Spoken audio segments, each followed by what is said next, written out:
this model is supposedly better than Fable 5. One model to command them all. Command AI. Correction, not better than Fable 5.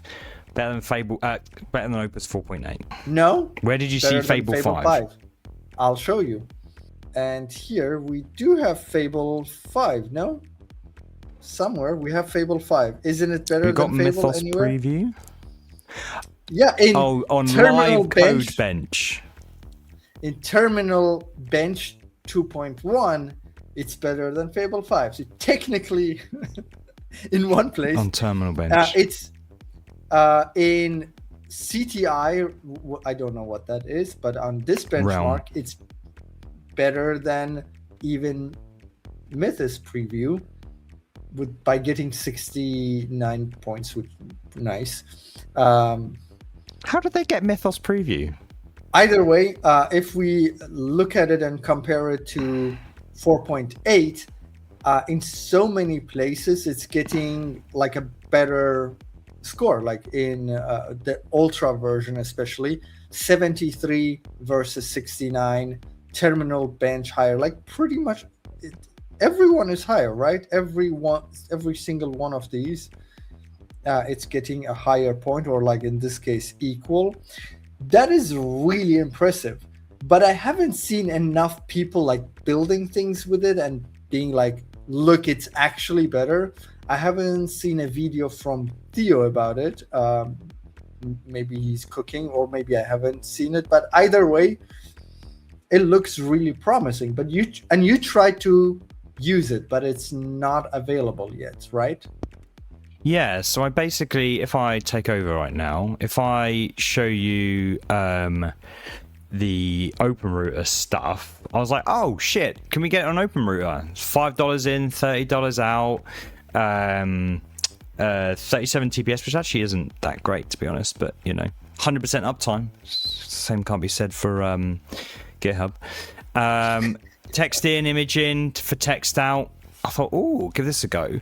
So then I basically set it up with SWE Agent, because this is where all of these benchmarks were taken from, is the mini SWE Agent. Can you read that? It's quite small.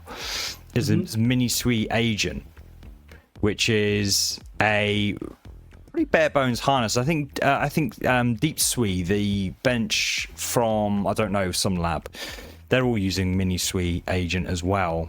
I tried to set it up, but it just wasn't letting me. Well, I say it wasn't letting me. It says there's a provider message and it says unavailable. So I'm guessing you have to be part of the secret crew, because they talk a lot on this article as well. They talk a lot about the early testers. I don't know, somewhere. Here we go. Deeply grateful for our early testers. Maybe we can set ourselves up for an early tester. Apply for beta test. Here we go. So, no longer accepting. Oh, that's a shame. Yeah. So, what this seems to be, I mean, this is basically what their thing is that actually it's multi-agent workflow behind one single agent. Maybe even says it better than I could. A full multi-agent orchestration system as a single foundation model. So whether it's their harness, there's like something on the back end that splits up the tasks, and that's all just hidden. It's like Manus agent or something going off and doing a bunch of stuff behind the scenes, and then they still just return to you the one response. It's all happening behind the scenes. I don't know, or whether it's just the behavior of the model. I don't know, but that's how they're able to get these crazy numbers. Which I'm sorry, I don't know whether I believe that it's going to be better than Fable. Yeah, I don't know, but yeah, I mean, we've reported on these guys before, and I can't actually remember what we spoke about. But we have reported on Sakana before. But this is their new model, FUBU Ultra. And I'm not even sure when we're going to see it. Yeah. It's all snake oil or whatever. Don't know. This is part of a larger conversation on my show, Command AI, which we stream live every single week. We discuss the news and all things related to AI in the world of design and web. Catch us next week and join in the banter. Command AI.